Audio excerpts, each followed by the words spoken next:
Après leur première période catastrophique face aux All Blacks samedi dernier 18-38, les Bleus s'étaient promis de ne pas manquer leur entame devant les Springboks.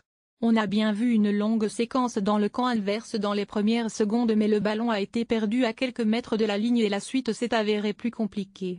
Sur leur première offensive, les Boks aplatissaient par leur ailier les 0,5/7. Dans les 30 premières minutes, les Bleus ont bégayé leur rugby et les premiers sifflets sont descendus des tribunes dès la 15e minute. Pollard sanctionnait un plaquage haut de Doumeirou 0,8/18 au milieu d'un festival d'approximation. Heureusement, l'Afrique du Sud multipliait aussi les erreurs.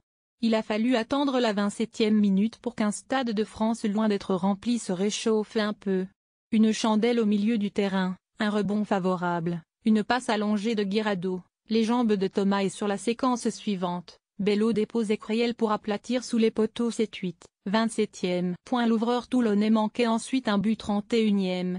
En fin de première période, Picamol était pénalisé 2 fois, mais Pollard ratait ses buts 7-8 à la pause. Plus féroce au retour des vestiaires, les Bleus prenaient l'avantage pour la première fois sur un but de Bello 18, 47e.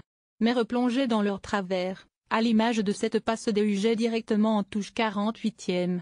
Pollard avait beau enchaîner les échecs au pied, il arrivait quand même à passer 3 points à l'heure de jeu 10-11, 59e, pénalité provoquée par une faute d'anti-jeu de Serein qui écopait d'un carton jaune alors qu'il venait d'entrer en jeu 58 points à 14 et sans demi de mêlée, les Bleus subissaient, et après plusieurs visionnages de la vidéo, Nigel Owen accordait un essai à Jess Criel, estimant que la dernière passe d'Etzebeth n'était pas en avant 18, 62e. Le XV de France avait l'occasion de remettre la pression sur les Springboks mais perdait encore une touche dans les 22 mètres adverses 66e. Rebelote 2 minutes plus tard avec un ballon gardé au sol à 30 mètres de la ligne. Anthony Bello ratait un but de pénalité en coin 73e mais ses coéquipiers arrivaient à marquer un essai par Serein, transformé par Bello 17-18, 78 points mais il était trop tard.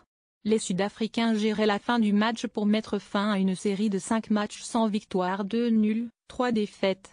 Les Bleus en sont eux à 5 défaites consécutives 6 si on rajoute le match des réserves mardi à Lyon face à la Nouvelle-Zélande, ce qui ne lui était plus arrivé depuis 1982.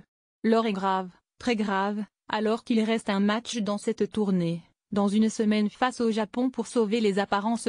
Signe des approximations répétées du XV de France. Les Bleus ont concédé 18 turnovers contre 9 pour les Sud-Africains. Impossible dans ces conditions de mettre un minimum de continuité dans le jeu. Surtout quand la touche est également défaillante, avec 3 lancers perdus sur 11 points. Si les Bleus sont restés dans le match jusqu'à l'heure de jeu, ils le doivent en partie à l'incroyable maladresse d'Andre Pollard au pied. L'ouvreur sud-africain, titulaire pour la première fois depuis la Coupe du Monde 2015, a vendangé 11 points au pied. Il a terminé avec un taux de réussite de 43%, contre 60% pour Bello. Le tournant le carton jaune de Serein entré en jeu à la 56e minute, Baptiste Serein a pris un carton jaune 2 minutes plus tard. Le demi de mêlée était coupable d'avoir retenu le talonneur Karl Marx, auteur par ailleurs d'un énorme match alors qu'il allait être servi pour filer à l'essai. Nigel Owen, l'arbitre sur cette rencontre, n'accordait pas d'essai de pénalité mais Pollard remettait les Sud-Africains devant au pied 11-10. En supériorité numérique, les Springboks ont inscrit leur 2e essai du match par Criel 18-10, 62e et s'envolaient définitivement au score. Info.